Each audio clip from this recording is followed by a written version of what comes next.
হলো মা বাবার সাথে সন্তানের আচরণ কেমন হওয়া উচিত। মা বাবার সাথে সন্তানের আচরণ হবে রাজার সঙ্গে প্রজাদের আচরণের মতো। প্রজা চিনেন? প্রজা, আগের যুগে মানুষ রাজা আর প্রজা সিস্টেম যখন থাকতো, রাজাদের সামনে প্রজারা কেমনে থাকতো, ঠিক সন্তান তার বাবা মার সামনে সেরকম থাকবে।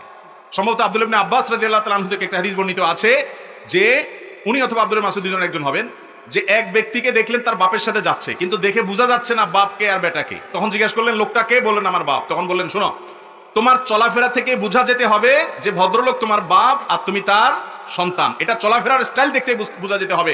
তাওয়াজু, বিনয়, তার সামনে না চলা, তার সাথে চলার ক্ষেত্রে তোমার বডি ল্যাঙ্গুয়েজ দ্বারা, তোমার চলাফেরা দ্বারা বোঝা যেতে হবে যেটা বাপ আর ছেলে দেখেই যেন মানুষ বুঝে ফেলে। আজকাল আমাদের সমাজে এগুলো আছে। এখন বাপমার সঙ্গে দুর্ব্যবহার, বদাচরণ, দুরাচরণ, বেয়াদবি ঘরে ঘরে জনে জনে, ঠিক না ঠিক? ভালো করে শুনে রাখেন ভাইরা, রিদার রব্বে ফি রিদাল ওয়ালিদাইন ওয়া সাখাতুর রব্বে ফি সাখাতিল ওয়ালিদাইন।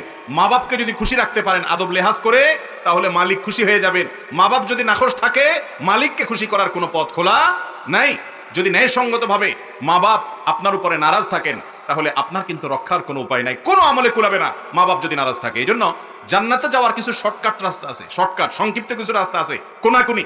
ইমান আমলটা যদি ঠিক থাকে, শিরিক বেদাত থেকে যদি বেঁচে থাকেন, মোটা মোটা ফরজ আমলগুলা করেন, হারাম থেকে বেছে বেছে বাঁচার চেষ্টা করেন, আপনি নেকামল বেশি নফল আমল করতে পারেন না, শর্টকাটে জান্নাতে চলে যেতে চান, মা বাবাকে এমন সন্তুষ্ট করেন যে মা বাবার আপনার উপরে কোনো অভিযোগ না থাকে। আমরা মানুষ, ভুল হয়ে যেতে পারে, কখনো জোরে কথা বলে ফেলেছি, কখনো রাগ করে ফেলেছি, কখনো বেয়াদবি হয়ে গেছে, আবার মাপ চাইতে দেরি করবেন না, সাথে সাথে মাপ চাইবেন।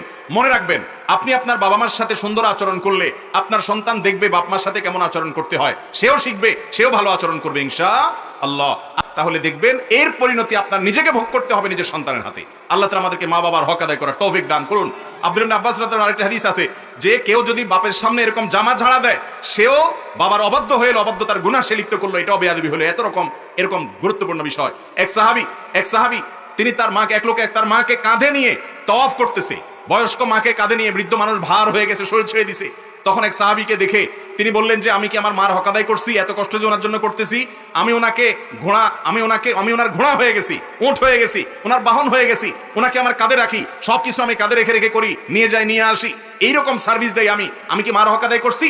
তখন ওই সাহাবী বললেন না, এখনো পর্যন্ত তুমি মার হক আদায় করতে পারো নাই। খোলাসা কথা হলো, নিজের শরীরের চামড়া দিয়ে যদি জুতা বানায় দেন মা বাপকে, বিশ্বাস করেন মা বাপের দায় শোধ করা সম্ভব না। এরকম ডেঞ্জারাস একটা বিষয়। এত কষ্ট তারা করেন, তাদের কষ্টের মূল্য এত বেশি। আল্লাহ তাআলা আমাদেরকে মা বাপের বাধ্যগত সন্তান হওয়ার তৌফিক দান করুন।